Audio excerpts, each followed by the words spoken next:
पड़तानी पैया सुनाए मोर सैया जगले बीतेला दिन राती हो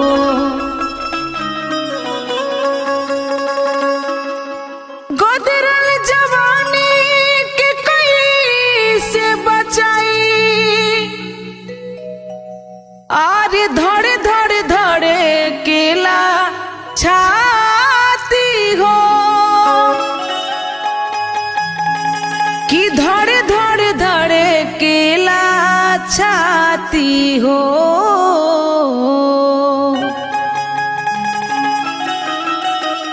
आई एगो होली के गीत आप सबके बीच में। एक जानी कह तरीका कि बड़ा चोलिया में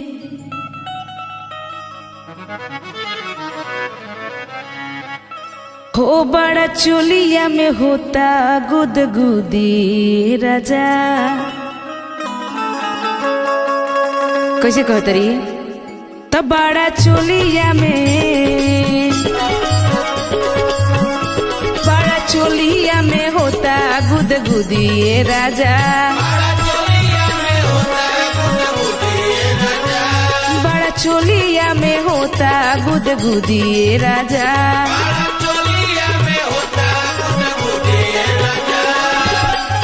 चढ़ल फागुन के रंग सिहरेला सब अंग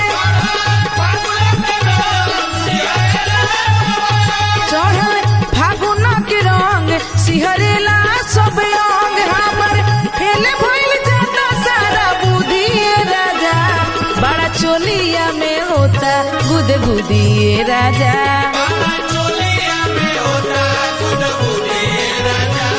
बड़ा चोलिया में होता गुदगुदी राजा।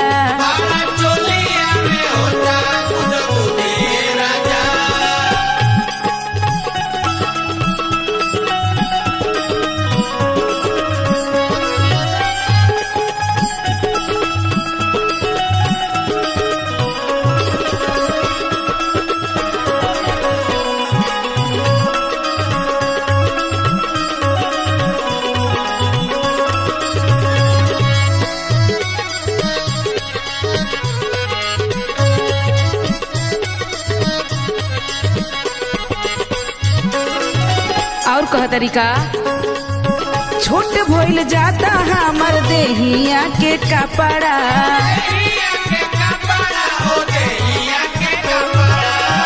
घर से निकली ले तो हो जाता लफड़ा।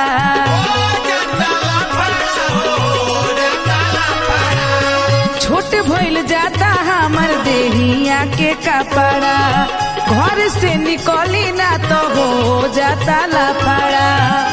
जल्दी गवना करा ली अपन भीरी तो बोला ली जल्दी गवना करा ली अपना भीरी ये बुला ली जाने कबे तू ले हमर सुधी राजा। बड़ा चोलिया में होता गुदगुदी राजा।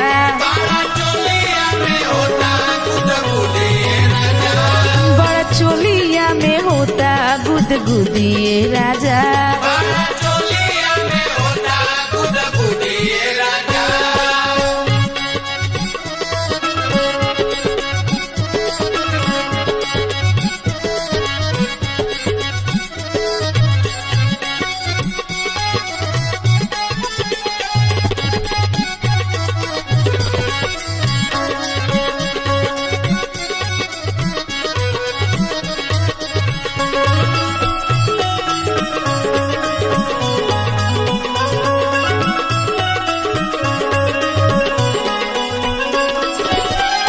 कह तरीका पवन बलमुआ तू कर नाना दानी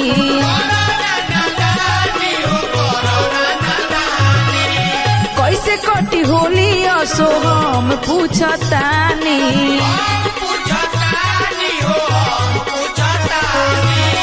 पवन बलमुआ तू करो नाना दानी कैसे कटी होली असो हम पूछतानी लइका बूढ़ाओ जवान सब करे ले परेशान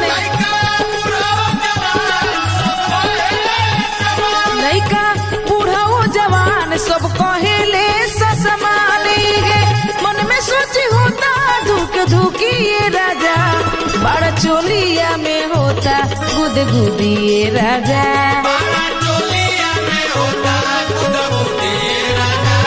बड़ा चोलिया में होता गुदगुदी ये राजा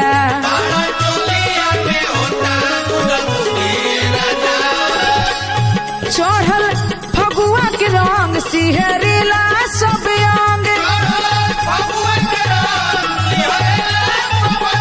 चढ़ल फागुन के रंग सिहरेला सब अंग हमर फेल भइल जाता सारा बुद्धि ये राजा बड़ा चोलिया में होता गुदगुदी ये राजा बड़ा चोलिया में होता गुदगुदी ये राजा बड़ा चोलिया में होता गुदगुदी ये राजा बड़ा चोलिया में होता गुदगुदी ये राजा ए राजा।